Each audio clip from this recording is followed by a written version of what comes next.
So a Daniel fast, to go into it a little bit further, is mainly eating foods that are grown from the ground. It's going for a determined amount of time without meat, going with fruits and vegetables. Of course, you can have almonds, you can have nuts, you can have beans, legumes, things of that nature. I love ultimatedanielfast.com as a resource. They have some incredible recipes. I love a good smoothie, so you can make smoothies with it. One thing that my husband says is fruit is God's natural dessert, so fruit is God's dessert, and you come to treasure fruit when you do a Daniel fast. So your fast can be any length of time. It just depends on what God has laid on your heart. Maybe if you're getting started, try a 7-day fast if you're going to do a Daniel fast. Or after you do 7 days, get back into your regular diet, then maybe choose a 14-day fast or choose a 21-day fast, which is what I'm going to get started doing on Monday. But just, you know that God's laid something on your heart, something that you want to pray through, something that you want to break through, an area spiritually, or maybe a stronghold in your family's life, or someone that you love or your own, or something that you're seeking God for on behalf of your church. And you give up that thing that is so pleasurable to you. Philippians 3:19, this is pretty challenging. Their God is their belly. What? Their God is their belly, and they glory in their shame with minds set on earthly things. Can you think about, I'm often surprised when I go to work how much people talk about, I wonder what's on the menu for lunch. I had this for breakfast, and although it's 10:30, I am now starving for lunch, so let's talk about lunch. Or, hey, while you're up, will you go grab me this snack from the break room?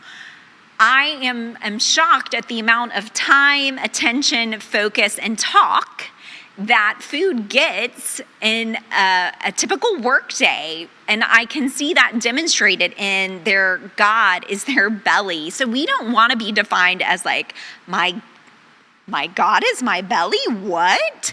But sometimes we seek pleasure so much that we inadvertently, accidentally make our God our belly. I would much rather choose to serve the one true God than allow my belly to be my God. So fasting is choosing to feast on God.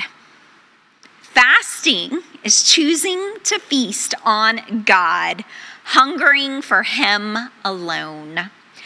This verse means so much to me. Matthew 5:6. Blessed are those who hunger and thirst for righteousness, for they will be filled. That's from Jesus' Sermon on the Mount. Blessed are those who hunger and thirst for righteousness, for they will be filled. So think about that, guys. Like, what do you hunger and thirst for? You hungering for a Coke? Maybe you're hungering for a milkshake. Maybe you're thirsting for some water. Maybe you're thirsting for a glass of wine. Maybe you're thirsting for something a little bit stiffer because you've had a bad day. Maybe you want half a cake. Maybe you want the whole pound cake. Maybe you want a steak. But what is better than hungering and thirsting for the only thing in this world that will truly satisfy you? And that is relationship with God. So hunger and thirst for righteousness, for they shall be filled. So there's different seasons in my life where I've fasted. From 2007 to 2008, I would fast 1 day a week for 24 hours.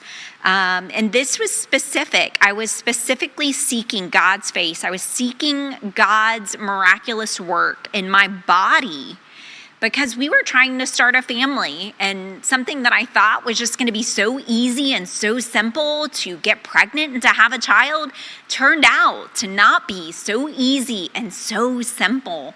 So I felt God's leading that I was to hunger and thirst for Him. Did I want my relationship with God to grow more than I wanted to hold a baby in my arms, more than I wanted to start a family? Not at that time, no. But because I didn't have a baby in my arms and I felt God leading me to fast for a year, one day a week for a year, I began to hunger and thirst for God's kingdom and for his righteousness. And guess what? Eventually, that prolonged, extended 2 to 3 year period of struggling with infertility, God answered my prayer. There was a breakthrough, and we were finally able to conceive. But it took fasting one day a week for a year in order to get that baby. And I truly believe that if I had not walked in obedience and followed God, I was not going to have a family. It doesn't mean that that's your ticket to starting a family if you're struggling with infertility. I don't want to set you up for false expectations, but God uses fasting to profoundly change what you truly hunger and thirst for. In 2010, my husband and I were feeling led to change our career path, led to plant a church. And at that time, we started fasting, asking God to reveal to us the location of where he wanted us to plant a church. Is it going to be in this city? Is it going to be internationally? Is it going to be domestically? Is it going to be in this city? And so we did a 40-day Daniel fast together, seeking God's face. It was a great time of us sacrificing together, supporting each other. We used to eat horribly. I remember the night before we started the 40-day Daniel fast, like drinking as much chocolate milk as I could because I was never going to taste chocolate milk again. But it was a great, sweet time of hungering and desiring God's face and seeking his face for him to reveal to us where to plant the church. And he was faithful. He did. We regularly participate in church fasts as a church. And again, that is a way for us to hunger and thirst for God, to ask him to fill us, to ask him to bring spiritual breakthrough, renewal, revival to our church body.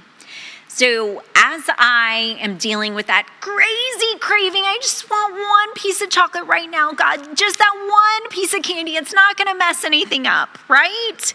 So when I'm just, I feel that, what I do is I turn that into a prayer, because again, fasting is accompanied with prayer.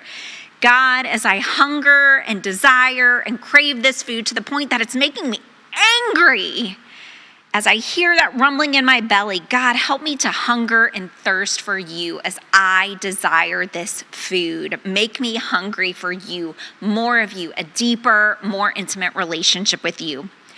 Sometimes I feel called to give up social media, the scroll of doom, as one dear friend calls it, because it just makes me so discontent, so unsatisfied, so unsettled. Well, God, they have this and they have that. Why can't I?